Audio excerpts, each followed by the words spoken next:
Selamat pagi Bapak Ibu Saudara. Pagi hari ini kita akan melihat mempersembahkan kebenaran dan percaya kepada Tuhan. Karena renungan ini menunjukkan bahwa di dalam kehidupan wajarlah, apalagi zaman sekarang penuh tantangan. Tetapi kalau kita melihat ditulis begini dalam Mazmur pasal 4 ayat yang ke-5, persembahkanlah persembahan kebenaran dan percayalah akan Tuhan. Jadi itu merupakan suatu wujud bahwa kita percaya sama Tuhan, mempersembahkan kebenaran. Karena kebenaran ini miliknya Tuhan, dikaruniai kepada kita. Jadi hidup kita sebagai anak Tuhan itu ya wujudnya juga menyatakan kebenaran di tengah dunia. Ya memang kenyataan masalah hidup itu biasa. Dunia makin bertambah maju kelihatan, tapi rumit, makin besar tantangannya, makin besar persoalan. Makin banyak hal yang kita harus bersikap benar dalam semua tantangan itu. Karena ini adalah penyataan waktu Daud dalam situasi memang yang masih sangat sukar. Kalau kita melihat, tapi karena Tuhan itu sumber kebenaran, dia tahu bahwa hidupnya dia menteladani Tuhan, apapun tindakan Tuhan itu, pikiran Tuhan, hatinya, semua itu benar. Kalau kita melihat ayat yang pertama dikatakan bahwa Tuhan dengarkanlah, yaitu dialah yang membenarkan kebenarannya sendiri, yaitu Tuhan sendiri. Dikatakan begini, sahutlah kiranya akan daku ya Allah, kebenaranku dalam hal kepicikannya. Rasanya sesak, mau ke sana kena, ke sini kena. Tapi dikatakan, ya Allah kebenaranku, lepaskanlah aku. Jadi kita tidak bisa meminta pertolongan kepada siapapun yang bisa menolong kita. Ya karena menolong kita itu harus orang yang juga tahu kebenaran, walaupun orang mungkin baik tapi belum tentu dia benar gitu. Jadi hidup kita sebagai anak Tuhan itu diajar untuk berdoa, ya Allahku yang membenarkan aku, dengarkanlah aku. Jadi dialah jawaban seluruh kehidupan kita ini, jawabannya dari Tuhan. Tidak dari seorang yang kita anggap memang bisa memberi jawaban, tapi belum tentu sempurna jawabannya. Kita melihat karena memang di dunia ini ada hal-hal yang memang kita nggak bisa hadapi. Ada orang yang memang lebih tentu di atas langit masih ada langit lagi kan gitu. Dia orang yang pintar, ada yang lebih pintar lagi. Orang yang kaya masih ada lagi orang yang kaya. Maka kita melihat itu, maka kepada siapapun kita sebetulnya manusia itu terbatas untuk kita meminta pertolongan. Karena kita menghadapi juga tantangan yang besar, orang-orang yang besar, orang-orang yang lebih kuat, tapi tidak mengandalkan kekuatan kita dan juga manusia. Karena terkutuk orang yang mengandalkan manusia, yang mengandalkan kekuatannya sendiri dalam Yeremia 17.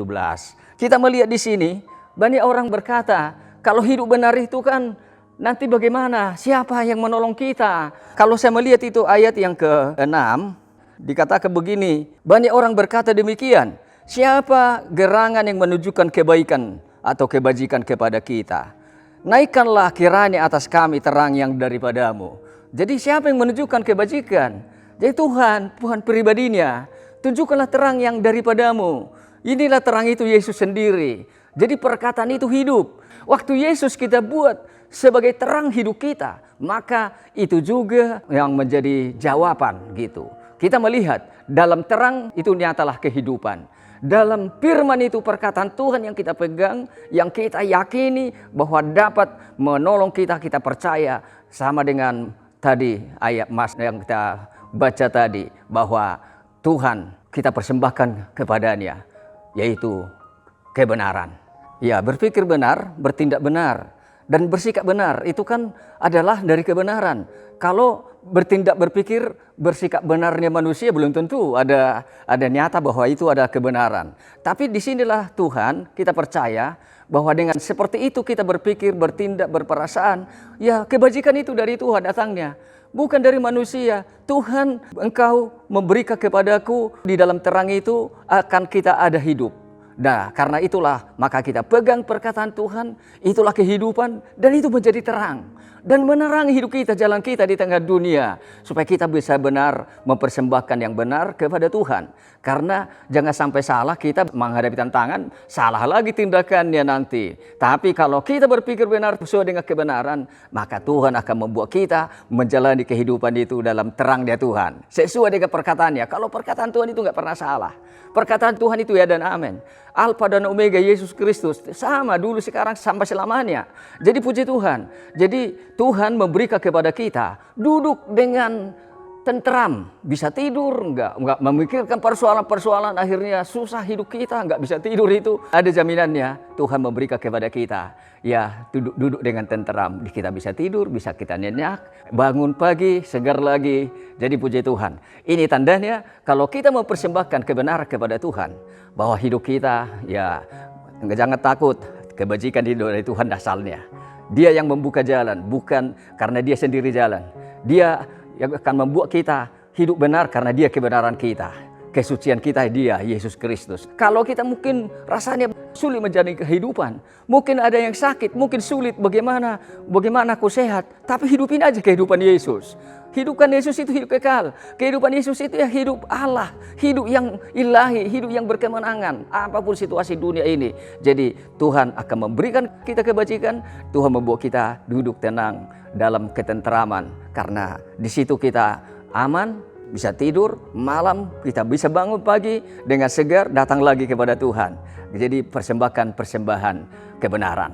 Jadi bukan hanya sekedar, memang kalau kita mempersembahkan ya tubuh kita, uang kita, ya, tapi kebenaran itu sebagai wujud yang lebih menyeluruh gitu. Jadi karena kebenaran itu kan setiap situasi harus ada kebenaran yang menuntun kita. Dalam setiap hadapi orang, perkataannya mungkin menyakiti, tapi jangan dilawan dengan menyakiti lagi.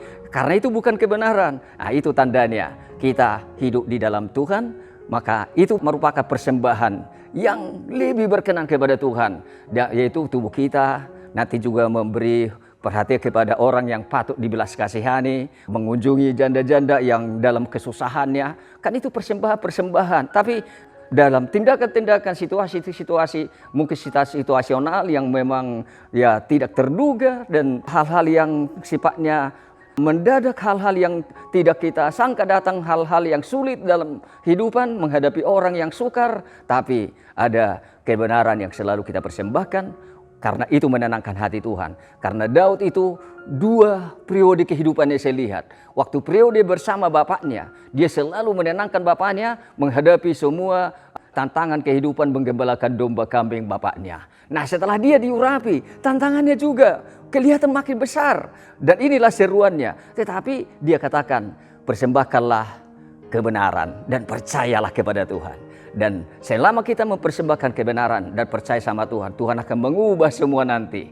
Hal-hal yang sulit, yang hal nggak mampu kita akan dimampukan oleh Tuhan. Puji Tuhan, mari kita berdoa. Terima kasih Bapa, kami bersyukur. Inilah hidup kami, bersyukur pagi hari ini.